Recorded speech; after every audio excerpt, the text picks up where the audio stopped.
Alright, another video. Oh, this is just horrible. And it gets more and more, just the layers of it just get deeper and deeper, so I really want to play some of my original video, which is a really good video, and I'll just illustrate exactly what I did say and how really careful that video was and how really sloppy anti-BullShitMan's remarks were. So anyway, but here when Church has showed up again, well, Church caller.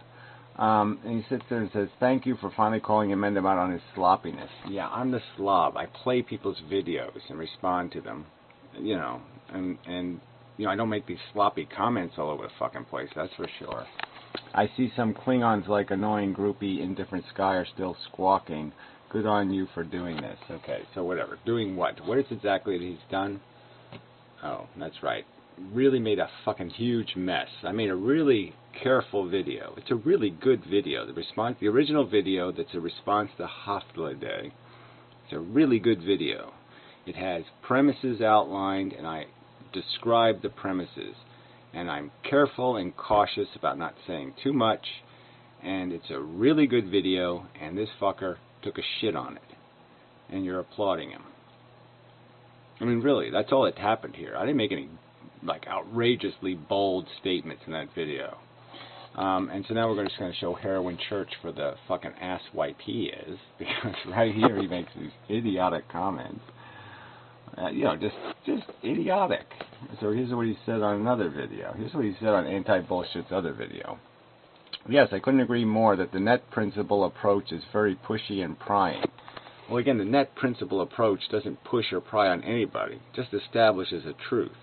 That in the end, when the game is all played, the only thing it's going to matter is a certain number of pawns went through a certain amount of trauma, okay, and a certain number of pawns had some sort of little glory moments. And it's really not going to matter what their names were. It's not going to matter. No other context is going to matter. It doesn't matter whether tigers feel good or tigers feel bad, or their prey feels good or their prey feels bad. All that matters is things feel good and things feel bad. And if you want to think that something else is true here, then you're an idiot.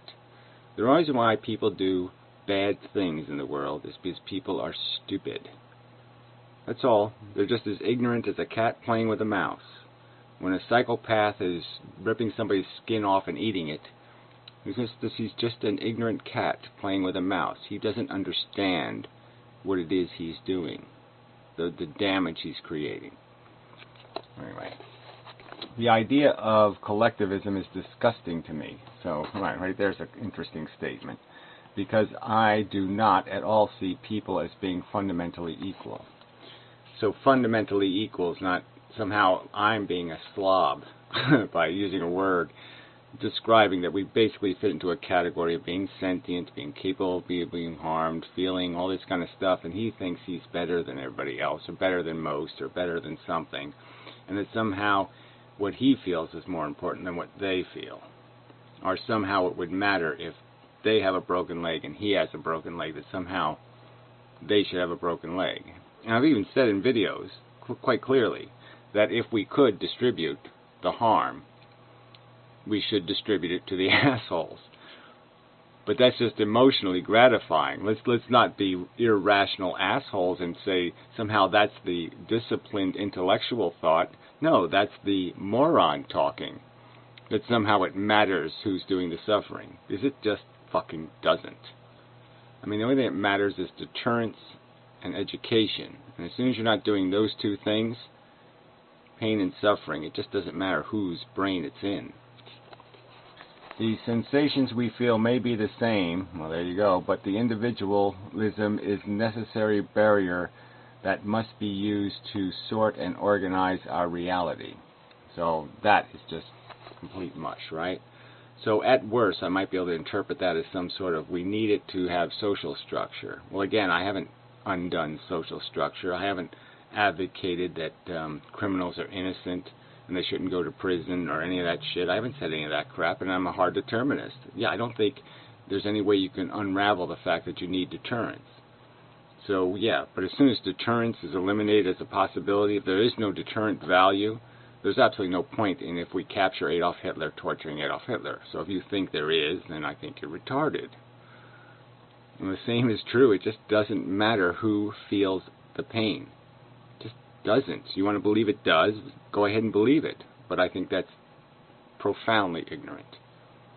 And it makes your claims of being worthy of your elitist perception of yourself exaggerated.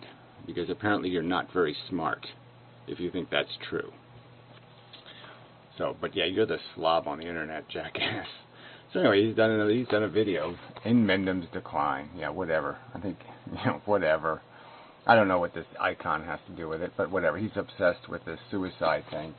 So I think I'll block him just so he can't let me know again. Oh, Gary, I'm going to kill myself. Well, good for you. Get to it. But anyway, you don't need to be playing that game a second time. All right. Let's see. 3 minutes. This will be easy. 3:47. So you just slander me, and that'll be fine. I wish Gary would go back to his ownage-like videos about antinatalism, like the response to Rabbit Ape. They were both entertaining and informative. This morality debate is boring. I mean, amazing. So you're talking about the fundamental game, the fundamental nature of what life is made out of, trying to balance this mechanism of desire with this, and this is the irony, right? SkidRowChurch just left a comment on one of my videos too, praising the video because I made some sort of line about how life is just releasing yourself from the burdens. That's what euphoria is just getting loose of all the crap that you've learned and acclimated to. You acclimate to the cement shoes life puts on you, and every bit of cement you chip off makes you feel better. But that's all you're doing. You're just chipping cement off your fucking balls. You probably like that statement. And here he is ragging and doing this fucking pissing and shitting.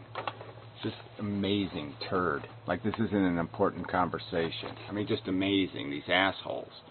It's not important to talk about it in terms of all the way from the beginning to the end, to deal with every single element of it. Of course, some of these arguments will mean nothing to some people, some of them will mean something to other people.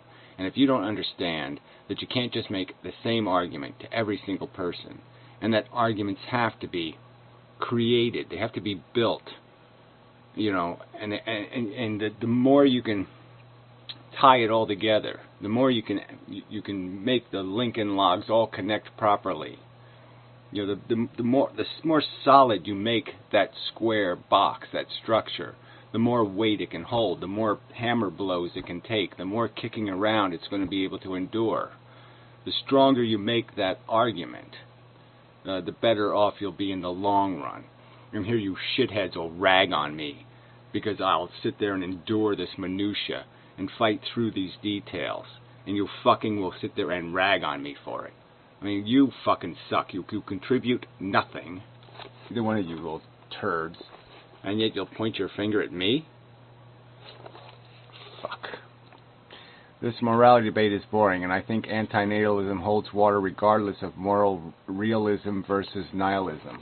Well, again, I don't understand how a nihilist has any business judging other people's lives when they don't believe in anything. When they don't believe when they think it's all scenery outside a train window. How can you call it scenery outside a train window and then lecture other people about what they're supposed to be doing in that world? It doesn't make any fucking sense, you retard. I think it's completely corrosive to making a solid argument when you sit there and obnoxiously tell other people what they're supposed to believe and do it based on a foundation of you don't know what you're talking about. You're basically walking up to somebody and saying, I don't know about anything. I don't know what means anything. I don't know a fucking thing about it. I can't figure it out. I can't tell you that it means something. Yet I'm going to tell you what to do. How can you possibly have any fucking credibility from that position? Oh, God, you're just fucking idiots. Regardless of versus not, well, again, I'm not an anti-natalist, I'm an ethicist, okay? I think life is fundamentally broken, and I'm going to talk about life being fundamentally broken, not the human condition, okay? Life itself. Most of the goddamn price for this existence, you stupid little cunts, is being paid by the crap living out there, all right? 999 million zillion gazillion 0.9999% of it is being. They're the one paying the price for this conversation. They're the one paying the price for every minute of delay in us fixing it. Okay, they're paying the price, not you little fucking egomaniacal jackasses, you little sit-on-your-ass complaining pieces of pus. You're disgusting. You have no right to even fucking gripe about anything. You fucking assholes. Let's see. I think anti-Nazism whole regardless of the realism versus knowledge. You can be a moral nihilist and still rail against rape and torture, etc. Well, I don't know exactly how you can do that without being a completely fucktarded hypocrite. How the fuck can you say, this is just my subjective opinion, chocolate cake is better than not chocolate cake?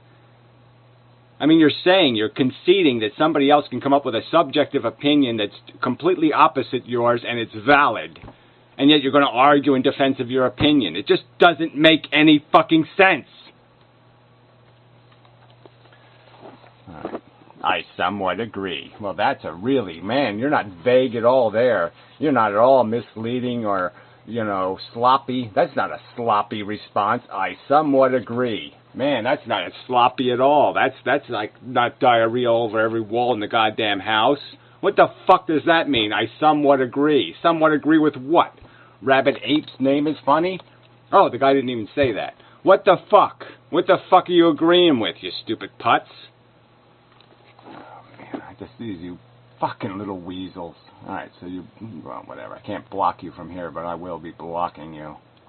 I'm very glad to see that there are some anti-natalists led by anti-BullShitMan that are at last calling Inmendham out for his sloppiness. The first wake-up call that I had was the whole reincarnation bit. Oh, he keeps going back to it, right? I did an hour-long Skype with him, explained the situation. He seemed to think it was an agreeable explanation, and he wants to rag on it some more. I mean, I used it as a metaphor for this idea that I woke up here, okay? I didn't come from some special origin place. There isn't some evidence that I did anything. I just showed up here. And tomorrow somebody's going to just show up here, just like I did. Some little kid right now is showing up on planet Earth. He's looking out a fucking window and saying, holy shit, I'm here. And he might, like me, alright, draw some certain conclusions like, holy shit, I'm living in a madhouse. None of these people know what the fuck they're talking about. You ask them a straight question and they give you some gobbledygook about a god and the clouds and all kinds of fucking rubies and shit. You're like, what the fuck am I doing here? And he's going to be stuck in the same circumstance, in the same situation. He's going to have to endure the same goddamn irritating and obnoxious anxiety and worry and concern. He's going to see the animals suffering and it's going to break his little heart. All that shit's going to goddamn happen to him again. And because I say that's essentially myself, there's no real huge goddamn distinction. I've committed some kind of grotesque goddamn theology crime. That's what this little fucking weasel has done. You can't even use a metaphor. This fucking jerk. And he just posts images of these lies and bullshit and like he's some sort of serious he's not even a fucking interesting emo. He's just a little whiny turd. A little slandering whiny turd. Which was the first point that kind of woke me up to what Inmendham was really all about, which is this form of emotional collectivism. Or not emotional, feeling-based collectivism. Feeling-based collectivism? Where do you even get that from? Oh, yeah, right, pawnism, gameism, that's right. There's not a huge difference between pawn A, pawn B, pawn C. That's right. There's 7 billion people on Earth, and guess what? They can all be put in some kind of categories. And yeah, maybe you want to do the short, tall, fat, thin thing. I don't even think that's terribly relevant, but go ahead. But there's not huge distinctions. We're all little consciousnesses. We're all trying to eke out an existence, trying to just trying to chip the cement off our goddamn balls, and here you are bitching at me about it. You just suck. You just fucking suck. Where he imagines that, the long, hard road of convincing people to abandon their individual interests. Yeah, where did I say that? Again, I have obligated nobody to abandon anything. I have said go ahead and be a selfish ape, even on the subject of vegetarian. Unlike most vegetarians, I have said Don't be a vegetarian, but at least advocate for it. Just say you suck. Just admit you fucking suck. That's all I've asked from people. Admit you fucking suck. Admit you're a selfish fuck. God damn. This is just such bullshit. Is somehow worthwhile because it's possible to accomplish that goal when it isn't. Oh, right. So there are all these people who are anti-natalists. They're doing something impossible. We all did something that's just fucking impossible. It's impossible for human beings to hear other people talk about things, and then they'll say, wait a minute, I never really thought about it. I mean, I always was kind of, I always had a feeling that life was fucked up. And thank you for explaining to me why I had that feeling, because it's quite obvious the whole game is really, really broken. There's no good way to play this. There's no smart man strategy here. Yeah, thank you. Thank you. God, you just suck. Like when I came out of the closet, so to speak, on this whole nihilism thing way back when. What is it, a year ago? 2 years ago? Yeah, and as a demonstration of my consistency, I drilled you a new asshole and told you to go fuck yourself, you crazy, goddamn, selfish, obsessed, vain idiot. Yeah, that's what I did. I was very confident that I was right. There was a number of people who started jumping down my throat.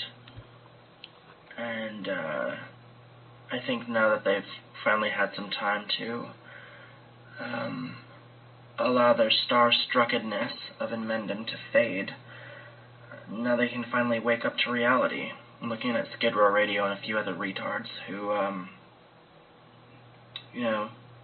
just kind of got a little bit of a tickle in their pickle from sucking Gary's asshole. Yeah, right. Another guy who I haven't had any real contact with in like 3 years, but whatever.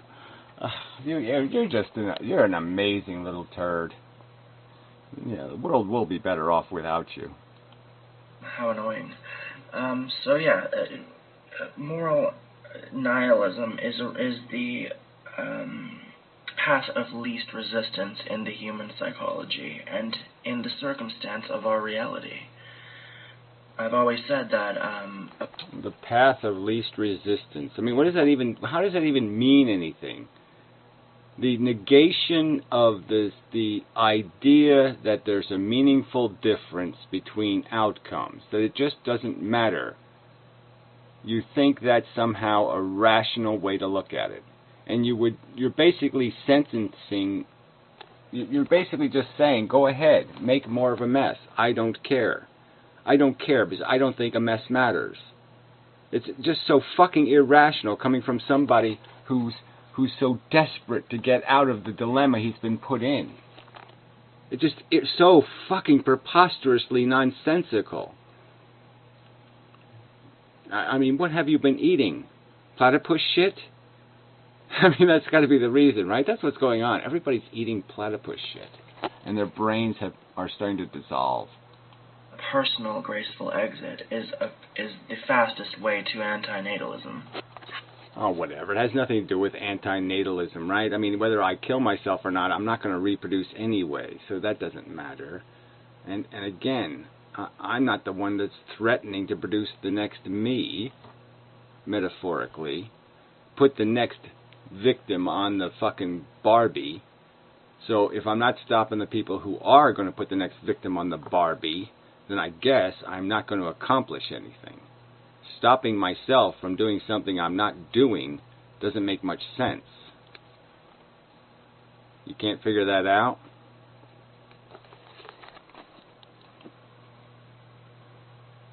Or that individual. And the individual's... the image is the same. Might as well block this. The whole universe is within their own brain. And Inmendham wants to, he has this weird tick where he feels it necessary to attach his wagon to all of humanity. And, if he can't stop everything from being, then he is going to live forever. He's going to be reincarnated forever. That's what he believes, so...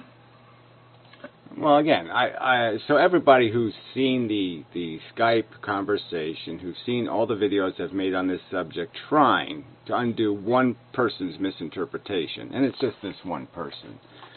You all know I've done this as hard as I can. I've explained as much as I can. It's a metaphorical. I don't think my personality, my individual human being, especially at my age now, is going to be reincarnated in another person, and I'm somehow going to like potato chips because I like potato chips here, or I'm going to, like a certain kind of woman because I like a certain kind of woman here. There's not going to be any connection between me and the other individual, except that we're going to fall into exactly the same categories, a whole bunch of the same categories. And I'm not, although I am incredibly vain, I'm not vain enough to think that every detail of me has to be duplicated for me-ness to exist. Everybody calls themselves a we, an us, a me. We all do that. We're all the same in that respect. It's a you, it's a them, it's a him, it's a her. These are all things that they will be. And you want to keep obsessing that there's some sort of huge difference, that I was some sort of only one thing and I was completely different than all these other things. There was no me before me and there'll never be another me after me. No, there'll be lots of human beings, sensitive, caring, frustrated, angry human beings. I mean, fuck. Well, now, why? I mean, this is embarrassing to have to even. Why should I have to do this over and over again? This is just such nonsense. So, from that belief, it's not a stretch to see him doing this whole. Oh yes, there's a pillar of value standard that is written. He's essentially saying that it is written on a rock. Although he's going to say it doesn't have to be written on a rock. Well. I'm just using that as a metaphor. It's the same idea. You're just saying that it's written invisibly. Efficiency will be as real as the color white or the color blue or any other category you want to put something in. Failure will be as real. Inefficiency will be as real. Destructive will be as real. Unproductive will be as real. Hurtful will be as real. These are all categories. They're all things something will be. Now, whether to say the elephant was white, it was white. It's just a truth of its condition, and it'll be a truth of our condition that we left a whole bunch of, we squandered suffering, we wasted it, we didn't grow up. The truth of slavery, although slavery is in the past, the truth of it is the truth of it. It was a colossal, grotesque, horrific wasting of suffering. You can't understand that? No, you can't. That's obvious. And it's just going to be a truth. How do you, I hate this whole YouTube redesign shit. You got to do all this work to figure out where the fuck the block button is. What the fuck is this? All activities. I don't want his fucking activities. I'm on his home page. I want to block the little fucker. Where do I go? How do I do that? Shit. About. I guess I have to go to the about page. God, this is so fucking irritating. Send a message. No, I don't want to send a message. I want to block the little fuck. There we go. Such. Alright, let's play the last minute here and get on with this. I just think that he's just getting desperate because this whole channel and his popularity is diminishing. And all he's got left is harpies like that nasty bitch in different skies sucking his hole. So, yeah. Yeah, well, I'm not really big on having my hole sucked anyway, so it's it's not my thing really. Yeah, so whatever. Lament. Fuck this guy, man. And I'm glad to see that his paper dragon is finally seen for what it is. And I'm glad you're miserable, and I'm glad you'll be gone soon. So yeah, bon voyage to smelly, shitty, little snarky rubbish. So goodbye. Goodbye to you and such. Alright, so enough of that crap. Now we'll get to business here. What was business? We're going back to the objective of morality. So this is my video. Too hopped it all day. Alright, so I'll link to this one below. And so I had all these premises written here. They're not the most brilliant premises. They're not perfectly written. But they were a nice outline of what I was talking about. And an anti-bullshit man, of course, was completely off the subject. So, but let's just play this, and I'll point out to you the key phrases. To be value relevant, something must affect the experiential welfare of a feeling entity. Increase or decrease comfort. So it's pretty straightforward. Values created by feeling things. Their experiences generate a quantity of value. So if you're enduring smallpox every 5 minutes or so, or every 10 minutes, or every half hour, you create a ball of value negative crap. Suffering that just has a weight, it has a mass of valueness to it. And that could be understood in the sense that if you could put it on the shelf in a store, 10 minutes of dying of smallpox, or the movie, whatever, pick one, Terminator, you're not going to buy the smallpox. I mean, I should put the worst movie ever made. You're going to pick the worst movie ever made versus smallpox. You could understand the value relative to all these other things that there are. I could put other experiences on the shelf, and you could understand the ones you'd want to pay not to have. Like, say, if they were going to be imposed on you, you certainly would pay to get rid of them. So if you had to pay to get 10 minutes of dying of smallpox off of you, you might pay quite a bit of money to avoid that 10 minutes of shit. I mean, the value is certain. It's not doubtful that it has value. It has value relative to everything else you would consider valuable. There's nothing it wouldn't be relevant to in terms of you being able to trade it with somebody else.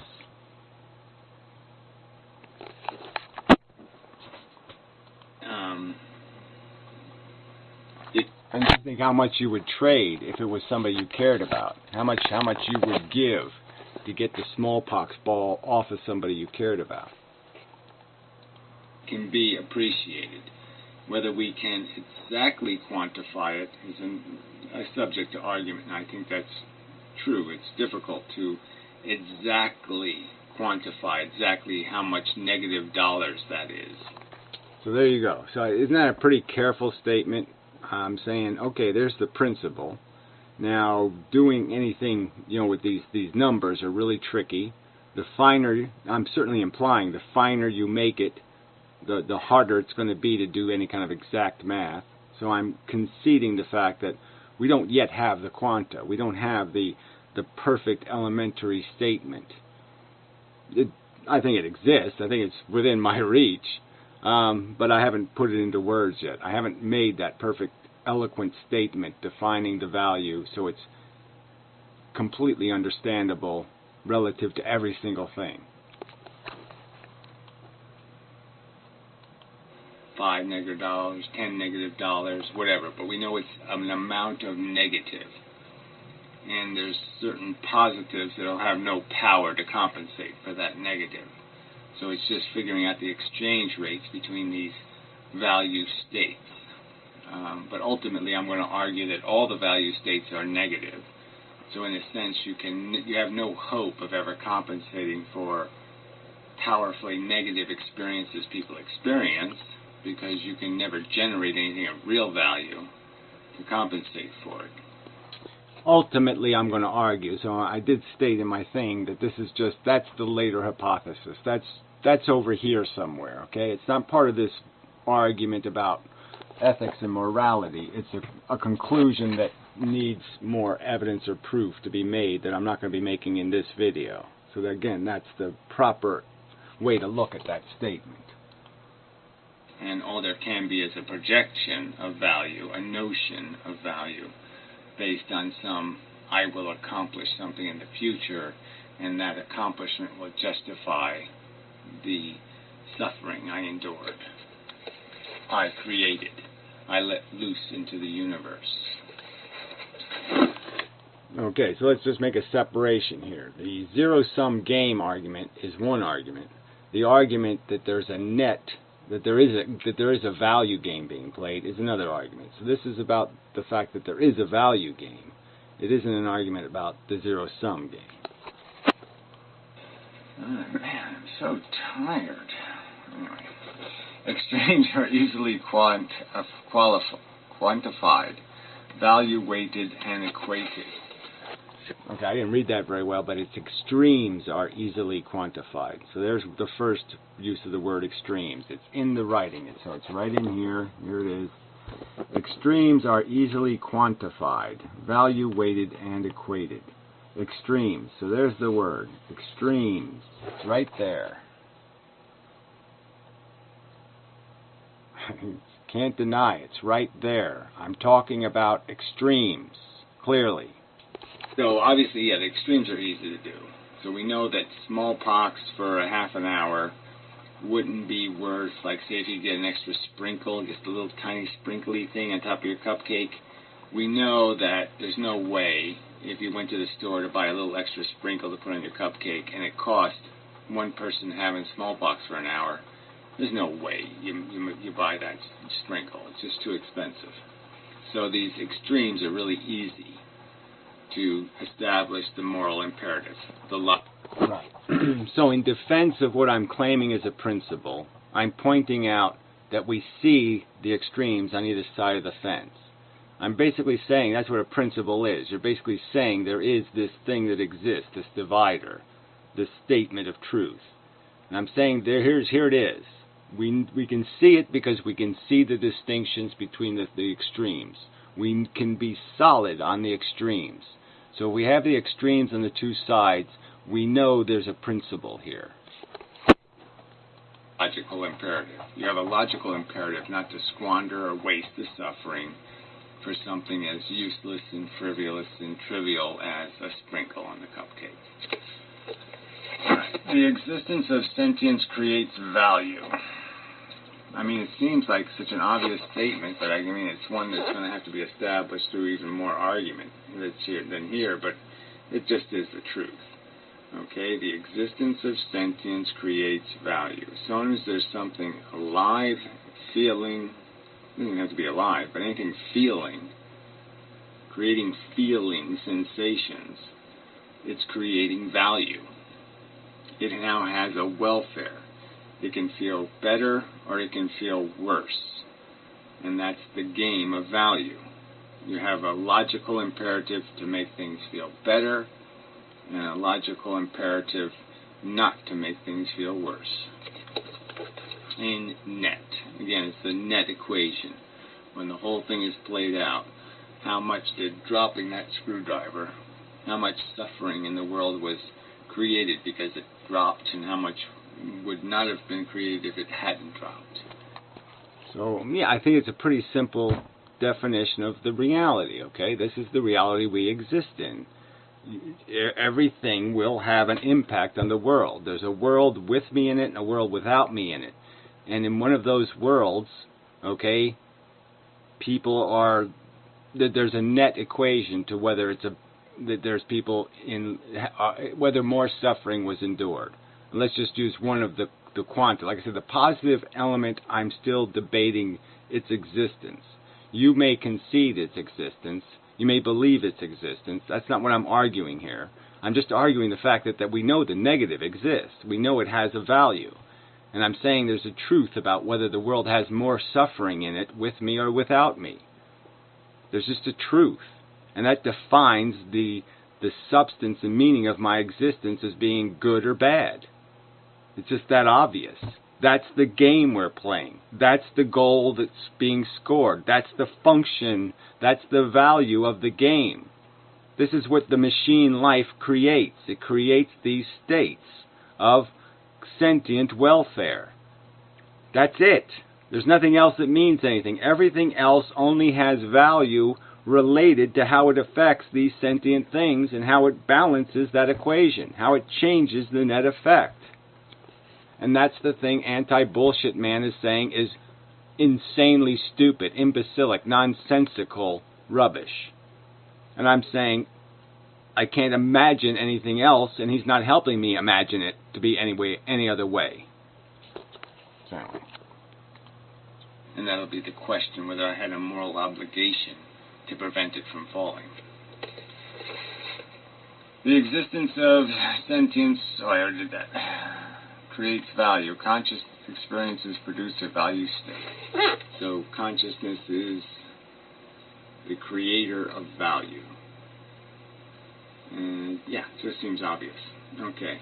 So anyway, and then my hypothesis or theory would be that all conscious states are relative degrees of a negative state. There is no true positive, that all you can do is elevate something state from a less positive state to a more negative state to a less negative state.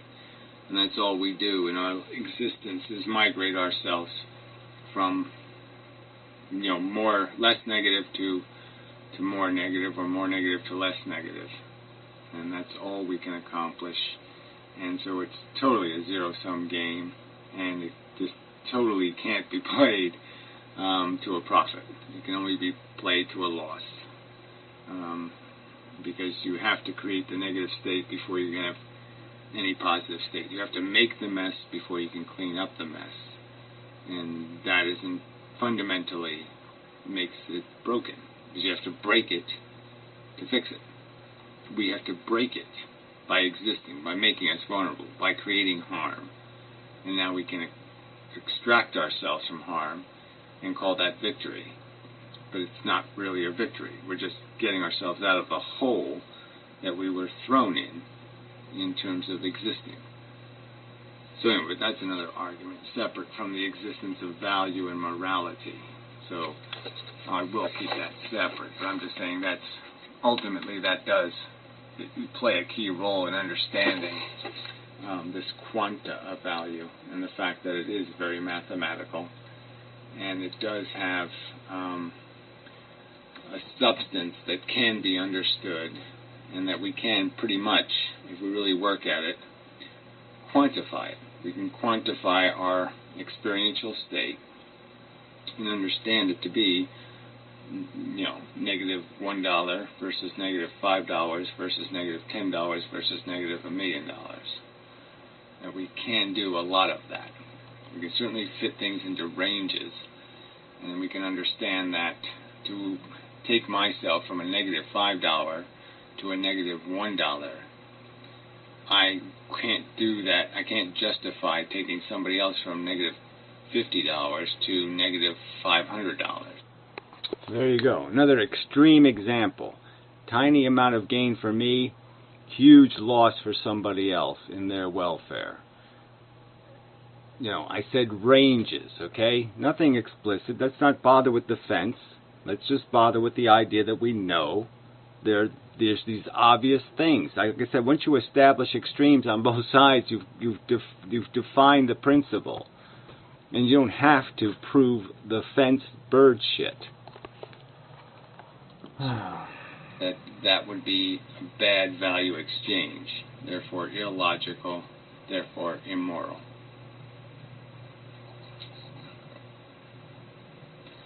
Yeah, probably enough of a video. So anyway, I'll try to narrow it down, even get it quicker and more concise. But anyway, that's the first shot at it anyway.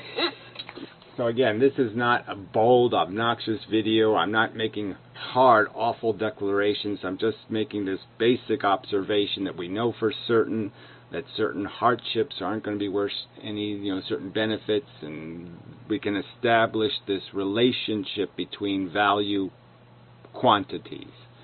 And then, so anyway, so I'm just establishing that this is the video. Tighten the language up a little bit. So we'll see where we go from here. Okay, so let's do Anti-Bullshit Man's comments and be done with this crap. This is the right video. Yeah. Alright, where are they? Okay, I think these are never said I did, trying to downplay suffering. No, that's one of his added comments. His original ones are here. Okay, here they are. The word value is defined as a concept of worth, nothing more.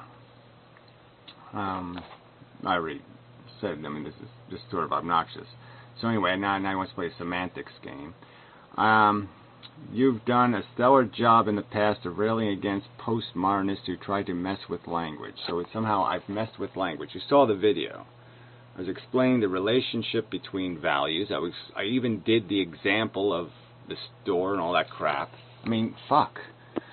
Anyway, so it kills me to see you turn into this twister, bender, and outright redefiner of well-defined words. So he's making this pretty harsh accusation that I'm just playing a semantics game. I'm just trying to manipulate language to make some sort of point. I don't think I did anything like that or anything close to that. And for what? To establish a half-baked premise. So anyway, those premises are all listed. My argument is listed. He didn't point out which one of them is half-baked, which you don't even need in order to argue for AN. Well, again, I think you do need it. I think it's vital to me telling somebody else what the truth is for me to establish that the truth exists. I think it's totally obnoxious of me to sit there and tell anybody else what the right thing to do is if I'm not damn sure what the right thing is. Point to one dictionary that defines value as consisting of raw feelings plus or minus. So again, you don't see how this is really obnoxious. Like all of a sudden, what a straw man. I have to find a dictionary? I just made the video explaining why I think the value quanta is created by consciousness. I pointed out how every 5 minutes that the individual suffers, that it's releasing a value entity into the ether, and that value entity will be part of the statement made about success or failure, efficiency or inefficiency, good or bad. It will be good or bad depending on how much of that stuff leaks into the ether.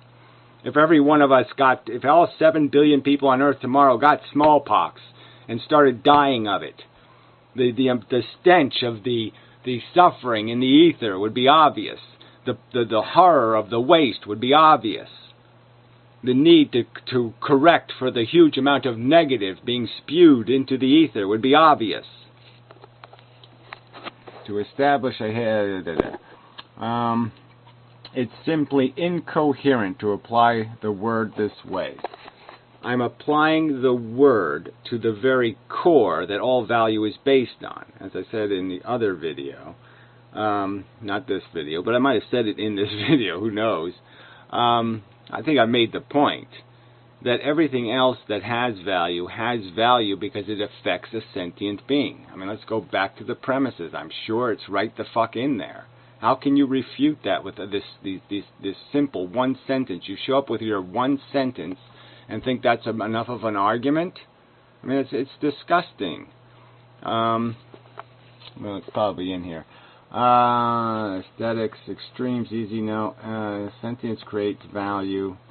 Well, I think that's all it needs. The value is created by how it affects a sentience. The reason why products have value is because sentient beings have to endure unpleasantness and go to work. That's why stuff has value. Everything that has value because it affects a sentient, and that's it. There's no other way to create value but to affect a sentient being.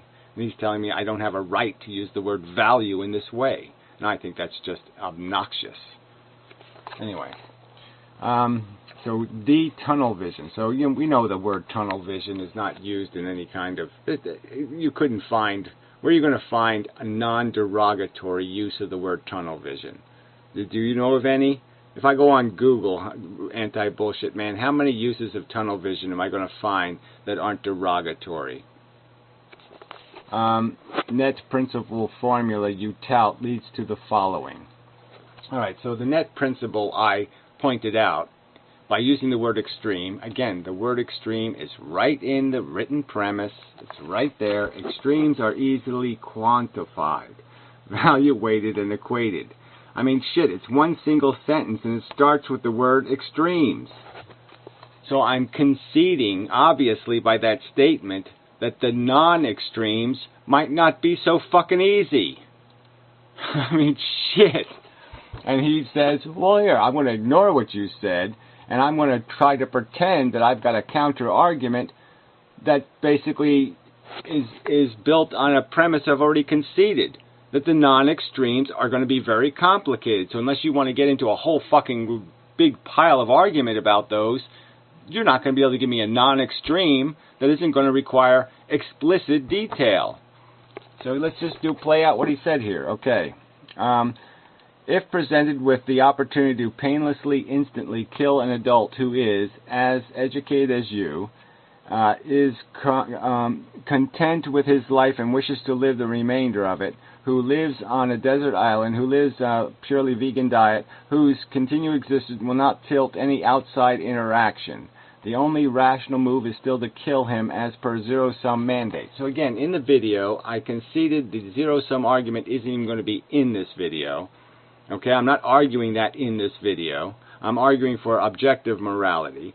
Yet he's going to argue the zero-sum net stuff in this comment, which is just obnoxious because that's not what I was arguing in the video. I was just pointing out that that's the net conclusion I've drawn, and that net conclusion validates some of these points.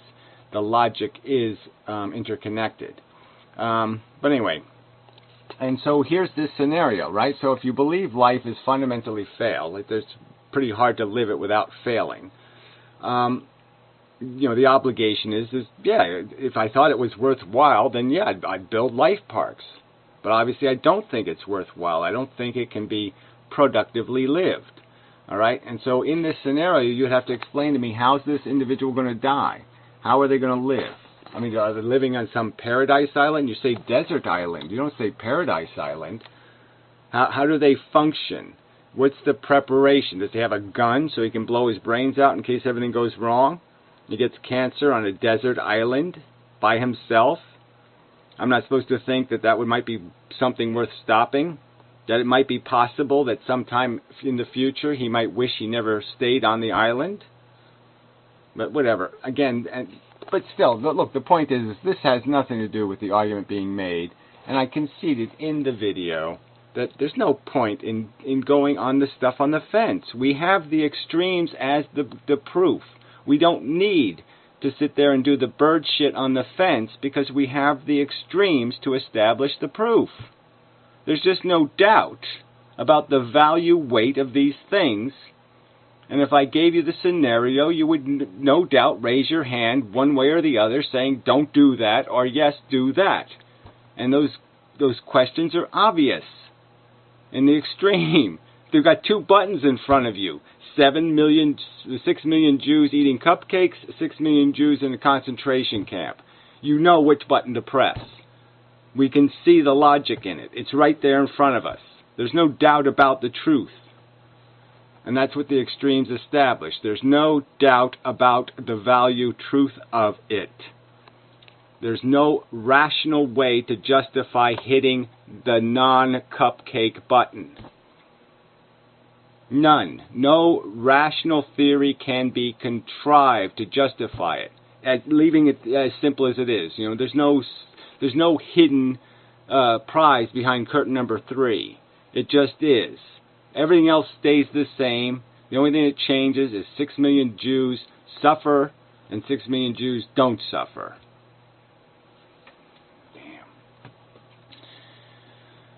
Damn. Anyway, so that's what started this shit. And then it gets into all this nihilist crap. So that's the part that's we'll have to go through, because that's the real subject, in my opinion, is this nihilist crap. So that's the one we got to deal with. So I'll be back to do that. So I'm just going to have to go through his comments, and I'll just have to pull out all the little sentences where he says something really stupid. Yeah. You are defending uses of the word value, which classifies value itself as a commodity. Well, isn't that interesting? Value itself as a commodity. Yeah, the commodity of this economy, like the commodity of food would be maybe wheat or corn or something else. The commodity of this economy of morality is sentient welfare, is the comfort state of sentient beings. The comfort state of sentient beings. That's the corn. That's the wheat. That's the commodity that runs the economy, of the morality, of the ethical obligations. Yeah. And he's claiming that's just absolutely preposterous. It's not even worthy of debate or question or conversation.